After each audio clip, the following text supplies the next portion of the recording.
देखिए, हम जो शिक्षा में काम कर रहे हैं, हमारा तो प्रयास है कि हर घर तक, आले से विद्यालय तक कोई घर ना छूटे जहाँ से बच्चे हमारे पास पहुँचे ना।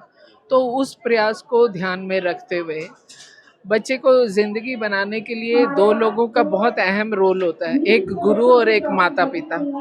एसएमसी में उन्हीं बच्चों के पेरेंट्स मेंबर्स होते हैं।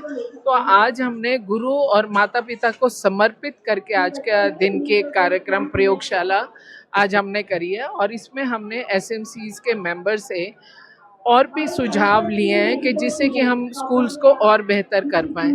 हरियाणा की बात करती हूँ तो आदरणीय मनोहर लाल जी के कार्यकाल में और नायब सिंह सैनी जी का जो वर्तमान चल रहा है, दोनों में ही शिक्षा को पूरी तवज्जो दी गई। बिल्डिंग्स अगर आप देखेंगे तो बहुत सारी बिल्डिंग्स नई भी बनाई हैं। फिर उसके अलावा हमने संस्कृति मॉडल स्कूल खोले गए और पंचकुला ज़िले का तो अपना विशेष महत्व रहा है इस बार, क्योंकि ये पूरे हरियाणा में प्रथम नंबर पर आया है और कहाँ ये 15-16वें नंबर पर था। तो मैं ये समझती हूँ कि हमारे ज्ञानचंद गुप्ता जी जो स्पीकर भी हैं हमारे विधानसभा के, उनका प्रयास, हमारी बंतो कटारिया जी, लतिका जी, मतलब अगर जनप्रतिनिधि रुचि लेता है तो निश्चित रूप में प्रशासनिक अधिकारी और कर्मचारी की जिम्मेवारी डबल बन जाती है। तो आज का भी ये कार्यक्रम जो था इन्हीं को समर्पित था, बच्चों का भविष्य और सुनहरा कैसे कर सकें। और दूसरी बात, जहाँ इनको इनके राइट्स पता होने चाहिए वहाँ ड्यूटीज़ भी पता होनी चाहिए।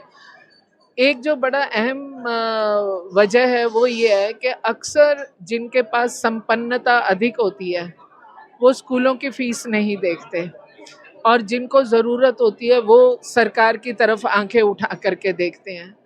तो मैं ये चाहती हूँ कि जो बहुत सारी योजनाएं हैं जो केंद्र सरकार की तरफ से इन परिवारों के लिए हैं, जो हरियाणा सरकार की तरफ से हैं, वो भी इनके संज्ञान में होनी चाहिए कि जो व्यक्ति सफ़ेदी करता है उसका बच्चा हमारे स्कूल में पढ़ता है, तो वो तो बेचारा पिता तो सुबह से लेकर रात तक उन्हीं कपड़ों में घूम रहा है और कहीं कहीं काम कर रहा है। उसको ये जानकारी भी नहीं मिल पाती है कि सरकार ने आज गरीबी रेखा हरियाणा में 1,20,000 से उठा के 1,80,000 कर दी।